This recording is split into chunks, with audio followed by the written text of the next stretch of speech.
Prajagalam TV ప్రతి క్షణం ప్రజాక్షేమం కోసం.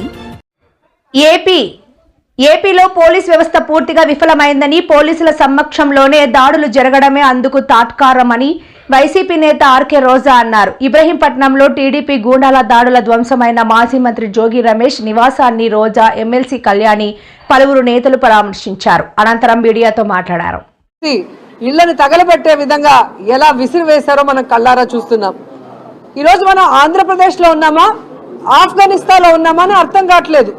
తాలిబాన్ల కన్నా ఘోరంగా ఈ కూటమి ప్రభుత్వంలో ఉన్న నాయకులు, కార్యకర్తలు ఈరోజు రౌడీల్లాగా, గూండాల్లాగా ఏ విధంగా ఎక్స్ మినిస్టర్ ఇళ్ల మీద దాడులు చేయటమే కాకుండా ఆ ఇంట్లో ఉన్న కుటుంబ సభ్యులు, పెద్దవాళ్ళు, మహిళలు, చిన్నపిల్లల్ని కూడా చంపడానికి తెగించారు అంటే మరి పోలీస్ వ్యవస్థ ఉందా, చనిపోయిందా నాకు అర్థం కావట్లేదు.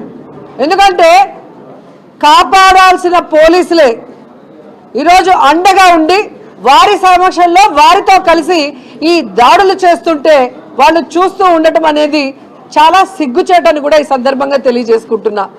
ఎందుకు కాకి షర్ట్లు వేసుకోవడం, హ్యాపీగా పసుపు షర్ట్లు వేసుకోవచ్చు కదా. ఈరోజు తల మీద ఉన్న 3 సింహాలు తలెత్తుకునే విధంగా ఉండాలి. కానీ ఈరోజు కూటమి ప్రభుత్వంలో ఉన్న ఈ ఈవీఎంలతో గెలిచిన వాళ్ళకి బానిసలుగా ఉంటూ ఈరోజు ఎక్స్ మినిస్టర్ల మీద, నాయకుల మీద, మహిళల మీద దాడులు చేయిస్తుంటే సిగ్గుచేటు కాదని అడుగుతున్నాను. ఈ రాష్ట్రంలో మీరు అధికారంలో రావడానికి ఎన్ని అబద్ధాలు చెప్పారు, ఏ విధంగా ప్రజల్ని మాయ చేశారు. ఈరోజు అధికారంలోకి వచ్చిన తర్వాత వచ్చినందుకైనా మీరు చెప్పింది చేయాలి. అది చేయకుండా చేతకాని వాళ్ళలాగా మిగిలిపోయి ప్రజల చేత అసహించుకోబడి ఈరోజు ప్రజల నుంచి ఎలా డైవర్షన్ తీసుకురావాలన్న ఆలోచనతోనే ఈ లడ్డూ ఇష్యూని మీరు తీసుకొచ్చారనేది ప్రజలందరూ కూడా గమనిస్తున్నారు. ఎందుకంటే హిందువులుగా ఉండి ఈరోజు లడ్డూ గురించి ఇంత నీచంగా మాట్లాడారు అంటే చంద్రబాబు నాయుడిని, పవన్ కళ్యాణ్ని వెంకటేశ్వర స్వామి ఊరికే వదులుతాడా అని నేను అడుగుతున్నాను. ఎందుకంటే భయం లేకుండా, వెంకటేశ్వర స్వామి అంటే భక్తి లేకుండా నోటికొచ్చిన అబద్ధాల్ని పందుకోగలిసిందంటారు, జంతుకోగలిసిందంటారు, ఫిష్ ఆయిల్ కలిసిందంటారు. ఈరోజు సిబిఐ రిపోర్ట్ క్లియర్ కట్గా ఇచ్చింది. ఎటువంటి జంతు కొవ్వు కలవలేదు, ఎటువంటి పంది కొవ్వు కలవలేదు, ఎటువంటి ఫిష్ ఆయిల్ కలవలేదు అని. మరి ఈరోజు మీరు వెంకటేశ్వర స్వామికి, అలాగే వెంకటేశ్వర స్వామి భక్తులకి, ముఖ్యంగా హిందువులకి మీరు క్షమాపణ చెప్పాలి. కానీ ఎందుకు క్షమాపణ చెప్పాలని మళ్ళీ సిగ్గు లేకుండా నిన్న ప్రెస్ మీట్ చెప్పి మాట్లాడతాడు చంద్రబాబు నాయుడు. ఇక పవన్ కళ్యాణ్ అయితే వేషాలే వేసుకుంటాడు. ఎప్పటికప్పుడు కొత్త వేషాలు వేసుకోవడం, నోటుకు వచ్చింది వాగటం. ఆ రోజు తిరుపతిలో ఏం మాట్లాడావయ్యా, జంతు కొవ్వు కలిసింది, పంది కొవ్వు కలిసింది, ఫిష్ ఆయిల్ కలిసిందని మాట్లాడావు. తర్వాత ఏకంగా అయోధ్యకు పంపిన 1,00,000 లడ్డూలో జంతు కొవ్వు, పంది కొవ్వు, ఫిష్ ఆయిల్ కలిపి పంపించారని చెప్పావు. ఈరోజు తిరుపతి లడ్డూలో ఎటువంటి జంతు కొవ్వు, పంది కొవ్వు కలవలేదు అని చెప్పి సిబిఐ ఇవ్వటమే కాకుండా ఈరోజు అయోధ్యకు పంపించిన లడ్డూల్లో కూడా నాణ్యమైన నెయ్యినే వాడారు, ఎటువంటి జంతు కొవ్వు, పంది కొవ్వు లేదని స్పెసిఫిక్గా కూడా మెన్షన్ చేసింది. మరి పవన్ కళ్యాణ్ ఎన్నిసార్లు క్షమాపణ చెప్పాలి వెంకటేశ్వర స్వామికి, హిందువులకి, అలాగే వెంకటేశ్వర స్వామి భక్తులకి? కానీ సిగ్గు లేకుండా నిన్న ప్రెస్ మీట్లో కూర్చొని మేం కాదు చెప్పడం, మాకు క్షమాపణ చెప్పాలి అంటారు. మీకెందుకు క్షమాపణ చెప్పాలి? చంద్రబాబు నాయుడు బూట్లు వేసుకొని పూజలు చేస్తున్నందుక, లేదా ఇదే దుర్గమ్మ టెంపుల్లో అనుసంధానంగా ఉన్న 21 టెంపుల్ని గుద్దేసినందుక, లేదా తిరుమల వెంకటేశ్వర స్వామి లడ్డు ఎంత పవిత్రమైందో మనకు తెలుసు, దాని మీద అబద్ధాలు చెప్పినందుక? దేనికి చంద్రబాబు నాయుడు క్షమాపణలు చెప్పాలి? నీకెందుకు క్షమాపణ చెప్పాలో నువ్వు చెప్పాలి.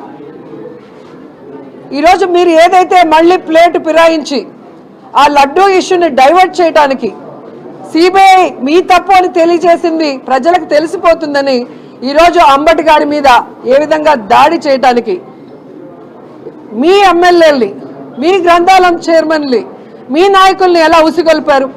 పబ్లిక్గా రోడ్డు మీద కర్రలు, రాడ్లు పట్టుకొని తిరుగుతుంటే పోలీసులు చోద్యం చేస్తున్నారంటే సిగ్గుచేటు. వీళ్ళంత ధైర్యంగా బయటకు వచ్చి దాడులు చేస్తున్నారు అంటే దీని వెనక ఎవరున్నారు? లోకేష్ ఉన్నది నిజం కాదా? చంద్రబాబు నాయుడు ఉన్నది నిజం కాదా? వీళ్ళు ఉన్నారు కాబట్టే వాళ్ళు బరి తగ్గించారు, వీళ్ళు ఉన్నారు కాబట్టే పోలీసులు మౌనంగా ఉన్నారనే దానికి ఈరోజు అందరూ కూడా అర్థం చేసుకోగలుగుతున్నారు. ఏకంగా అంబటి గారి ఇంట్లో దూరి వాళ్ళ వైఫ్, కూతుర్లు, అల్లుడు, పిల్లలు, మనవళ్ళు, మనవరాళ్ళు ఉంటే వాళ్ళని చంపడానికి ప్రయత్నిస్తారు.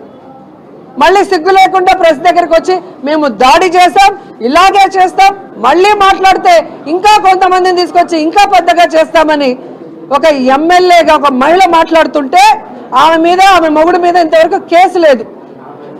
వీడియోల్లో వాళ్ళు పగలగొట్టడం కానీ, వాళ్ళు దాడి చేయటం కానీ, వాళ్ళు మాట్లాడిన విధానానికి ఒక్క కేసు కూడా పెట్టకుండా బాధితుడైన అంబటి గారి మీద కేసు పెట్టడం ఎంతవరకు సమంజసమని నేను అడుగుతున్నాను. అలాగే ఇక్కడ జోగి రమేష్ గారి ఇంటి విషయానికి వస్తే 18 నెలలుగా కుటుంబ సభ్యుల మొత్తం మీద ఈరోజు కక్ష సాధింపు చర్యలు చేస్తున్నారు. మొదటగా జోగి రమేష్ గారు వాళ్ళ బ్రదర్ మీద కల్తీ మద్యం కేసు అని చెప్పి అక్రమ కేసు బనాయించి జైల్లో పెడతారు.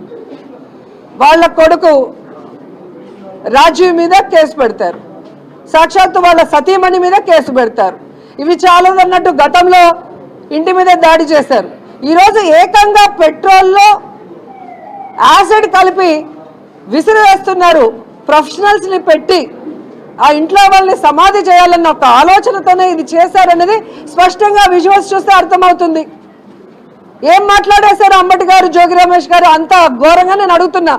ఏదో వాళ్ళు తిట్టారు కాబట్టి మేము దాడులు చేశామని సిగ్గు లేకుండా సమర్థించుకుంటున్నారు. ఏం తిట్టారో చెప్పండి. అలా తిట్టిన వాళ్ళ ఇళ్ల మీద రాళ్ళు వేయాలి, తగలబట్టాలి అంటే సాక్షాత్తు ప్రధానమంత్రి గారిని నీచాతి నీచంగా మాట్లాడిన చంద్రబాబు నాయుడు ఇంటిని ఏం చేయాలి?